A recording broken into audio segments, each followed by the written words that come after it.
friends, I'm Tracy Hines, aka Nanner BaNanner, and welcome to my first video. If you love junk journaling, vintage vibes, and turning everyday scraps into something fabulous, you're in the right place. The name? It's a sweet little nickname from my granddaughter who couldn't quite say Nana. She could say Nanner, and her mama added the BaNanner as a joke, and well, it's stuck. Everyone calls me Nanner BaNanner now. Today we're jumping into some retro-inspired crafting. Think Sassy 1950s Housewife tags made from vintage flashcards and good old junk mail. So grab your glue, grab your scraps, and maybe a snack. Let's make something cute together.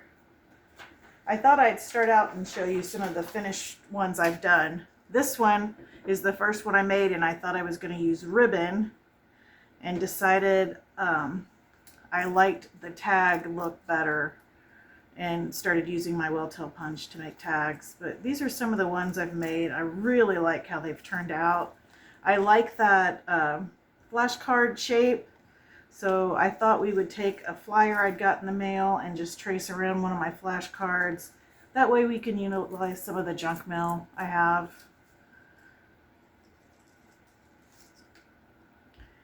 I also wanted to mention that the inspiration for these tags came from Carrie the Paper Monkey, and also Sandy the Kentucky Crafter. She had done a video about 5 ways to take your tags to the next level, and I didn't do everything in there, but I tried to do more layering than I had planned.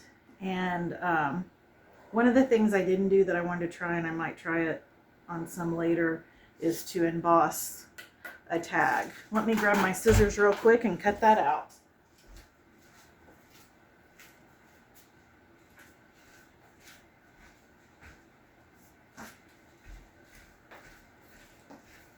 Sorry about that. I had a feeling this was going to have a little bit of hiccups in it. It's my first video. I'm so excited for you guys watching, and I really appreciate it.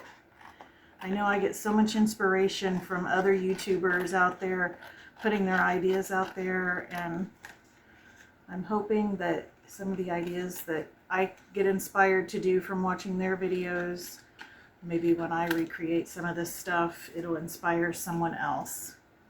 So another thing that Carrie over at the Paper Monkey had was some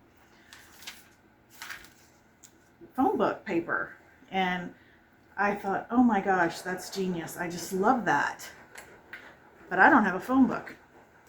So I asked all my family members, and none of them have a phone book. Everybody just has their cell phones now. No reason for a phone book. We've got our contacts. And then I had a friend at work whose parents absolutely throw nothing away. And I said, do you think they would have a phone book? And she goes, they might. I don't know. So she asked them. Sure enough, they did. And I even got one from, I think it's 2001.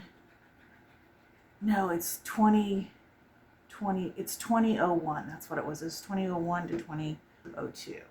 So I don't think that's actually vintage, but I was tickled to death to get it.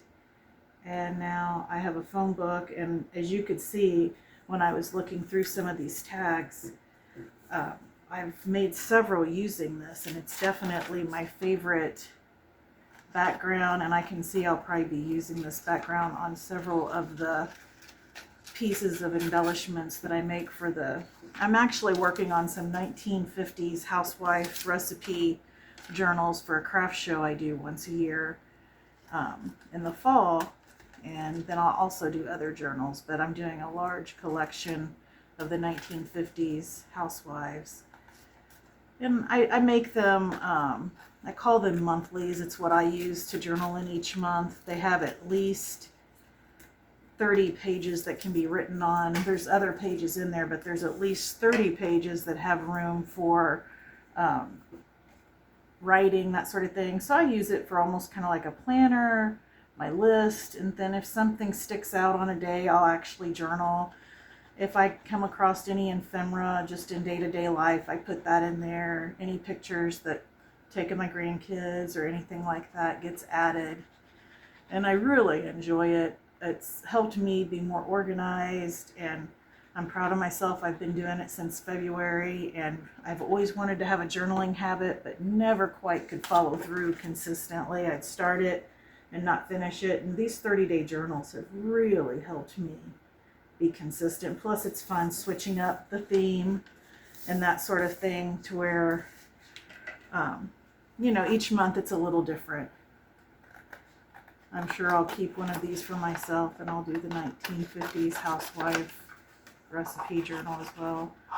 I've been really lucky. I try to keep these journals really inexpensive, because that was the feedback I got last year at the craft fair, is that they wish I had had some less expensive journals for people that didn't really know what junk journaling was and stuff like that. So I'll make bigger journals, and I'll have lots of leftover stuff and end up making the monthlies using the leftover type stuff. Okay, so the next thing I'm going to be doing is deciding what images, what rickrack, things like that I want. I really like this lady, so I think that's going to be the lady we use, or maybe this one or this one. Can't decide. Maybe this one. I think I'll use her. I like her pretty good. So I need to decide on my rickrack, and I'm going to use the yellow here. Let me cut a piece of that. And I strongly recommend just use what you have on hand. Don't go out and feel like you've got to buy. If you don't have rickrack, find something else that would work, whether it be ribbon or a strip of scrapbook paper or washi tape. And same way with, like, I have these vintage flashcards that I just love, but I don't want to necessarily use them all up. And I thought, you know what? This junk mail is the right thickness. I could just cut out the shape. It's covered up anyway with paper. No one's going to know that it's not that flashcard. And the thing I liked about the flashcard was just the shape. I thought it was a fun, unique shape for what I was doing. Okay, let me cut off that excess there. And get the next thing I need to do is decide on what label I want to put on. Let's put one out here that's we can use as a idea thing, so I don't forget a step. We need to put our whale tail on, and again, I was originally going to do ribbon at the tops, but tried this and I like this look a whole lot better, so that's what I decided to go with. And that's usually my method when I'm making embellishments in ephemera. I'll make a first one, but it could change, and if I make more of these the next go around, you never know what it might end up being, because I usually, it never is quite the same each time. I come up with something different or something maybe I like better. So let's decide here which one we like. Don't think I want the red. I don't want the blues, so I can get those out of the way. Let's decide on which green one we're going to use. That one, this one, or this one. I think we're going to use this one. All right. Just auditioning some labels, decide which one I like best.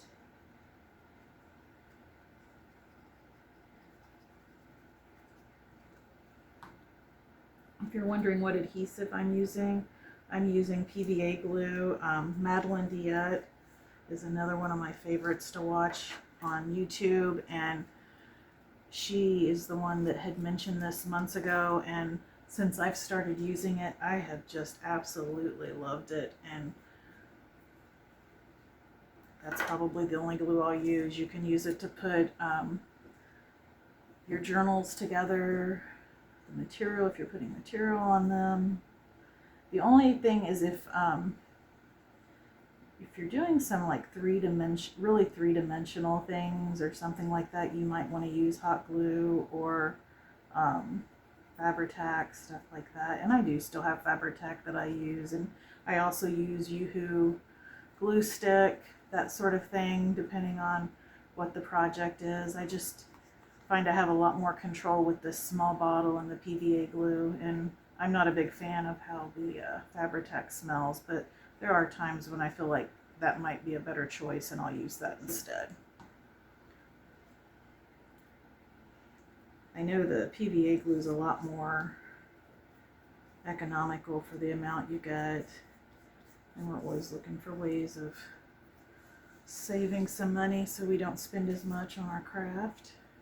Okay, so the next thing I need to do is decide what saying I want in the circle here. And I kind of like the idea of the ladies' luncheon on this one. I think that's the one I'm going to use because I just love that saying.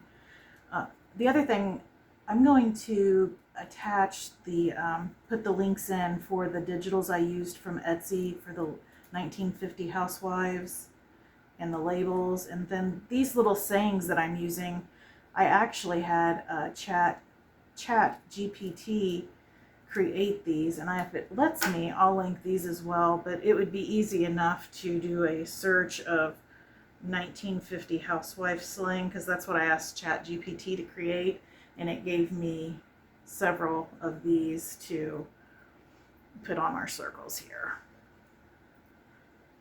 And depending on your theme, I mean, these tags work for whatever theme journal you're working on. It doesn't have to be 1950 ladies. It can be whatever you're working on. All right, the next thing we're going to do is punch a hole in our tab to attach that circle. I'm using my crocodile. I'm going to punch a hole there and a hole here.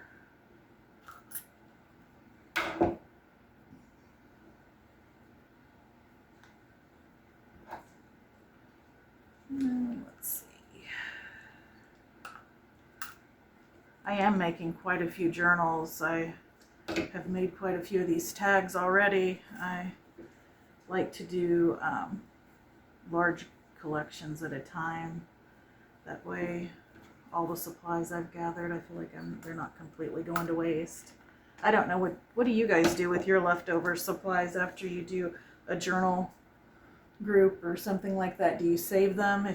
What I usually do, if it's something I can feed back into another project, I've got lots of storage in my craft room that I've got labeled out, and I'll try to have it fit into those categories, and then I can pull it again for another type of journal. But if not, if I don't feel like it would do that, then I usually will share it and that sort of thing. Okay, there we are. There's our tag. Again, I think some of my favorite ones from the grouping here. I like this one. And I like this one. A woman's work is never done. And those. All right. So if you had a blast, hit the like button and subscribe so you don't miss any more of my junk journal adventures. I've got lots more 1950 sass, vintage scraps, and crafty goodness coming your way.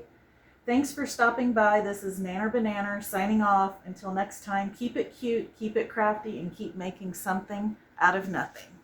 Bye.